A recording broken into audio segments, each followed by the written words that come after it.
What a bizarre weekend of football. Good Lord. More bell ringing. Colts get the OT win. That's awesome. They win the game 31-25. They got the stop against the Falcons. They got the ball back. Nice return. And you know what? Off you go. You get this thing done. Johnathan Taylor, an amazing day. Michael Badgley, not a great day. A couple of missed kicks that led to the Colts chasing points later, which led to more lost opportunities for points. But then in the end, he gets the kick to send this thing to overtime. And in overtime, despite the officials screwing things up and giving the Colts the ball first, they retoss. They give then the Falcons get the ball to start the overtime. And here you go. I thought that the Colts, like winning the toss, should have not taken the ball. I think you want to know what you need to do with the ball when you get it after that your opponent gets the ball first. So if they score a touchdown, you know you need a touchdown, and maybe you want to go for two toward the end of overtime. If they get a field goal, you know you got a field goal to at least tie the game. Like, I don't know what you gain. The way it worked out was perfect. We're not going to argue with winning. What is the thing that we say here more than anything else? You do not argue with winning ever, ever, ever, and you do not argue with giving Johnathan Taylor the ball. How about that? Tyler Warren was absolutely stupendous with a couple of catches that were just incredible. The one in overtime kept that thing going, and then it was a matter of just giving the ball to Johnathan Taylor and letting him work. Letting Johnathan Taylor cook, because when you let him cook, he's going to fix something good. I remember this line in The Departed by Jack Nicholson's character. He said, you know, the Beatles, you know, John Lennon. John Lennon said once, I'm an artist. You give me a tuba, I'll get you something out of it. Johnathan Taylor, you give him the football, you let him hide behind that offensive line, he's going to find the seam, and off he goes. Jones got beat up, but Jones got to get rid of the ball. If they bring max pressure, if they got a zero blitz cooked up, you know what? You got to get rid of the damn ball. You can't expect 5 guys to be able to block 8 or 7. You can't do it. And Jones again and again and again got to get rid of the ball. You get rid of the ball, you live to play another day. He did it just enough today. He tucked it a few times, ran it. He was productive running the football. Good, good, and good.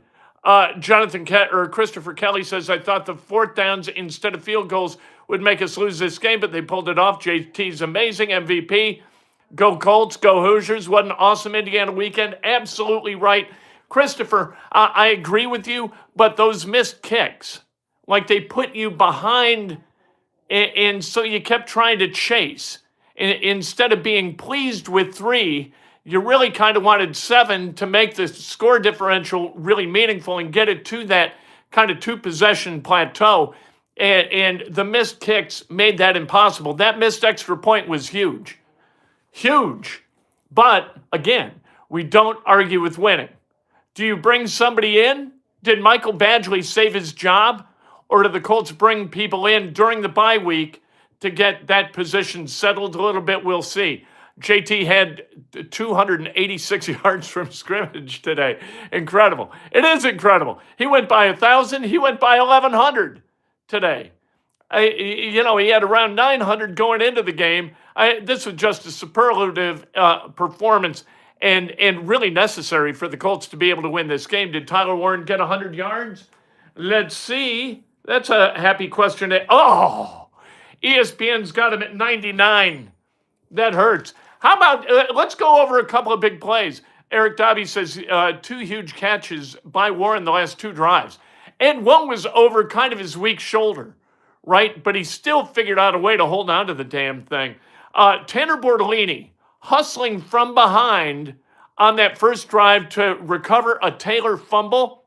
That was humongous. You always run to the football. Either side of the ball, you're running to the football always until that whistle blows, because you don't know when it's going to pop out and you might be in the right place to go get it or fall on it. And Bortolini did that. That would have changed that game. Daniel Jones with a fumble that he recovered, a fumble that he lost, an interception, lots of turnovers, lots of penalties in the first half. Pre-snap penalties are absolute death for an offense. You saw Ryman with one. You saw Braden Smith with another. Thanks to Justin, he'll always be Banner Tortellini for me. Sure he will be. Lou Anarumo dialed it up in the overtime. I'm not sure why he saved it for the overtime, but all of a sudden you got blitzes coming from all over the place that put Michael Penix kind of in a box where he had to make decisions he was unable to make and deliver the ball accurately, correctly. You have got to put pressure on him. And obviously the Colts don't have the guys to be able to do it with DeForest Buckner not being on the field. Glad to see Big Grove come back on the field. Hopefully he's okay. If he's not okay, he's got an extra week to get there. That was huge that he was able to come back, because you don't want, as much as I like Neville Gallimore and Tommy Adebawore, you know what? Stopping the run without both Buckner and Grover, really, really not ideal, right? Excellent game. Fun game. Refs almost, you know what? That penalty, I normally, you got to be much more careful if you're Mekhi Blackman on that penalty, but it really worked out for the Colts. They got good plays subsequent to that moved the Falcons back in the overtime. That penalty sucked. That was a bad call. That Mooney ran straight through Blackman. You can't do that. That's against the rules. That's against the rules. And they call the penalty on Blackman. Officiating has got to get better. It's in the WNBA, but geesh. When Stewart dropped to the ground the way he did on the hit, I was like, oh crap, can't believe he was back in later. And then you saw when that ball was loose a little bit, he went for the ball. I thought he was grabbing his arm, and I was like, oh no, what are we doing? Yeah, those pre-snap penalties, terrible. How is Jermaine Pratt lined up against Drake London on his TD reception? Whatever that was, as far as the scheme, that should be shelved. And that may have been a mistake by Gardner. Sauce played well, I thought, in his first game. But he kind of moved with the inside receiver instead of staying outside. And so you wound up with Jermaine Pratt on Drake London. That is never going to work. Colts, yeah, you know what? 8 points, really, they lost out on. If you the kicks, right? There was a missed extra point, a missed 53-yarders. Some guy, you're going to miss 53-yarders, right? But missing those kicks put the Colts in a jackpot that caused them to then lose 8. Mason Monroe says, I think teams are figuring out they need to blitz Jones to throw us off. Jones has got to learn how to get rid of the ball quick. You got to have a guy in space right out the gate that he can either throw it to or dirt it. You can't stand there and hope you can get 3 seconds of quality pass protection against zero blitz. You can't do that. And in these past 2 weeks, you're right, you've seen it. So now you get to go back into the lab and you get to figure out what you're going to do against the Chiefs, because you've got 2 weeks to cook that up. And the Colts, I wrote this so many different ways because I take notes during the game. And I wrote down, look, you got to win games that you're supposed to win, and you got to win a couple that you would have likely lost if you're going to go to the playoffs. If you're a team like the Colts, right? You can't lose games you need to win. At 8-2, I think they've won 2 games that they should have lost. And those were against the Broncos and against the Falcons. They should have lost this game. They played well enough in the first half to put this thing away. They didn't put it away, and so you wind up where they're at. It's kind of interesting. The spread was 6.5, wasn't it? It wound up being 6 because of the OT. So there was no way in the OT to get that score right for the over. But you've got to find a way.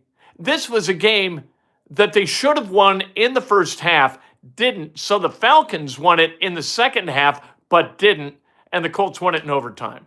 It's he who leads last that leads best. Jonesy says, is it correct that JD set the Colts record today for most yards from scrimmage in the game? I don't know. I know it's not the most yards rushing because he did 253 against Jacksonville in that season finale where Reich called it. Somebody asked, Johnathan, being able to get to 1,000 yards, is that a priority? He said, I think he's going to have a game where he's going to get to 1,200. And he did. JTT has to get more PT. He had a ton of pressure today. You got to find a way to get pressure on the opposing quarterback. And if you don't, you're dead. And if you don't against the Kansas City Chiefs, you're dead. But, let's go with but instead of anding, all right? Because I was speaking negatively, right? Against the Chiefs, if you've got Moody Ward and you've got Sauce Gardner, you got a good shot. You just have to take away Kelsey somehow, some way. I think this is going to be a hell of a game. I think it's going to be a fun game. 8-2. So all the preseason overs hit today. Go cash your tickets because the over/under for Colts wins was 7.5. They got that done today. Johnathan Taylor, 32 carries, 244 yards. He also had 3 catches, 42 yards.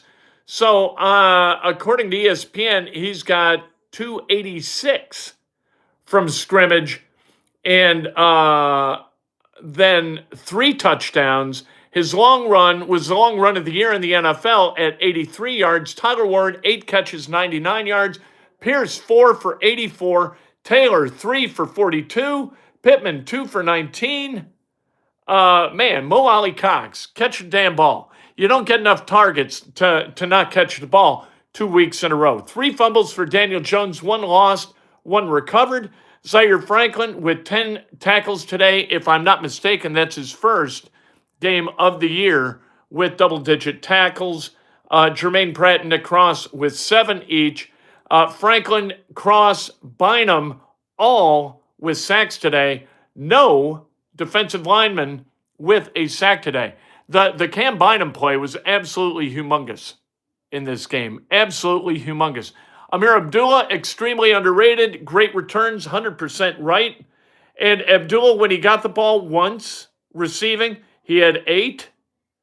Running the football, Ashton Dulin. How about that play? That was pretty cool. That jet sweep, 1 carry for 22 yards. Colts today, 323 yards rushing. Daniel Jones, 7 for 53. How about that? It looks like JT set the record, scrimmage record today for the Colts. Good for him. Overseas games, always funky. I never bet on them. I agree with you 100%, King Cracker. This bye week is so late, and you see it through their play. They'll get rested and look like the boys again when they come back, and they're going to have a tough one when they come back, and then it gets important. They got one more game outside their division, and that game is at Kansas City against the Chiefs, and then all of a sudden you got the Texans and the Jaguars in 4 of the final 6 games of the season. So you want to win this division, you split those games, and you're going to win that division.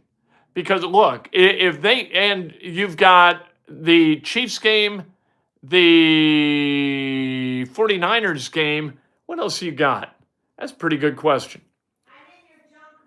And the Seahawks at Seattle. That's going to be a tough one because Seattle, that may as well be overseas. You talk about funky overseas, Seattle's funky.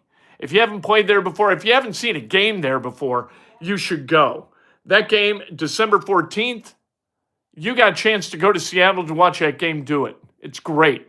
Love Seattle football, or football in Seattle. Both Indy teams with cardiac wins, thankful for the W's, but we need some adjustments. Never argue with winning. I know, JT, I know you're not arguing with winning, for the love of God, but let's not do that. Let's not argue with winning. I thought it was a bad decision by Steichen to try for the 53-yard field goal. I didn't like it. I thought they should have gone because if I see a kicker miss an extra point, I'm not going to trust him from 53. I'm just not. I thought that was a bad decision. He doesn't make many bad decisions, but I thought that was a bad one. Going forward on 4th down over and over and over again doesn't bother me a bit. Sauce almost had a pick 6. He did. I thought Sauce was okay. You know, given that he had 3 days with the playbook, what are you going to do? Don't go away from JT. That is the key. Because Johnathan Taylor is the badass of badasses, and today he showed exactly that. From a standings perspective, nothing has really changed for the Colts other than that having Word back along with Gardner must. And they got to find a way then. Quiddy Pay's got to get meaningful pressure on a quarterback. What are we doing? Get somebody in there that can get pressure. Hey, Kent, would Pat make the 53-yard field goal? McAfee? No. Pat would snap it. Pat would call the direct snap to himself. He would throw the ball, run underneath it, catch it, and get the first down. That's what McAfee would do. 8-2. So the Colts right now are 2 games up on the Jaguars. If the Jaguars lose and they drop to 5-4, that will, well, it'll still be 2.5, right? And they've got the Texans today. So one of them 2 teams gonna lose today, and that is a good thing. So let's go. All right, Colts win, Hoosiers win. We'll see what the rankings are. If the rankings come out, is the question. The coaches' rankings. I would hope that Indiana would not be in any way penalized, and they weren't. They didn't get a first-place vote in the coaches' poll, but they're still number 2, 27 points ahead of Texas A&M, who got 4 first-place votes from SEC homers. I'm sorry, but if you watched the game yesterday, I understand that if you just saw the result and you saw that Indiana had to come back in the last 2 minutes to beat a team that previously was winless in the Big Ten, you would think, well, we're going to pull some of our support from Indiana. But if you watched the game and understood how well Penn State played in the second half, you got an idea that, hey, Indiana's a pretty damn good football team and should be ranked second. We'll see what the vote is Ohio State beat Purdue. What are you going to do? Indiana beat Penn State. Who would you rather play, Purdue as a winless Big Ten team or Penn State as a winless Big Ten team at their places? Please. JT putting up QB numbers. That is exactly right. Because, here's what that was. All right, well, let's look at that because Johnathan Taylor with 244 yards rushing, Daniel Jones with 255 yards passing, minus the yardage for the sack. So overall, really, it was 19 to 26 for 196. And Taylor with 244, 7.6 yards per carry today. Overall, the Colts had 7.9 yards per carry running the football. Are you kidding me? If you're going to run the football at a clip of 7.9 yards per carry, you need to win. And the Colts did it today. So what do they got? Happy flight. Let's go. And tomorrow, what do we got? You got to become a subscriber. Hit the subscribe button. We are going to, with the help of the fabulous prize wheel, we're going to give away a Colts jersey signed by either a current Colt or a former Colt. We've got 5 of them in the queue, 6 now, because I have not heard from, unless I do by tomorrow, maybe we hear from Scott Raudebush, who won the Gary Brackett jersey last week, but has not DM'd me with his address. So if I don't get that by tomorrow morning, that's going to go back in the hopper. We're going to have 6 former or current Colts jerseys available for giveaway. You got to be a subscriber to be eligible, and you need to use the phrase that pays. Oh my God. Let's see. Who can we? JT Fernando Mendoza, JTFM. If I owned a radio station right now, I believe that I would change what we called it JTFM for Johnathan Taylor, Fernando Mendoza. There you go.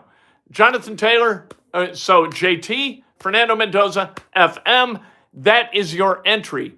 Comment JTFM in the comments, and you're entered to win one of the Colts jerseys tomorrow that we will utilize the fabulous prize wheel to give away. And if you want to become a member, become a member. If you're an all-access member, I'll send you a book. I think I got 5 books left. As long as you're one of the next 5 members to go all meal deal, you'll get a book. If not, you'll have to wait for the next shipment. All right? But become a member, and you're also part of the Saturday Hoedown, the Hobnob, the get-together where we all kind of swap stories and talk about sports. Through the comments, through me, whatever. All right. Have a great night. Enjoy yourself. Breakfast with Kent, bright and early tomorrow. Go Hoosiers. Go Colts. Go Pacers. Pacers got a game tonight. Let's go.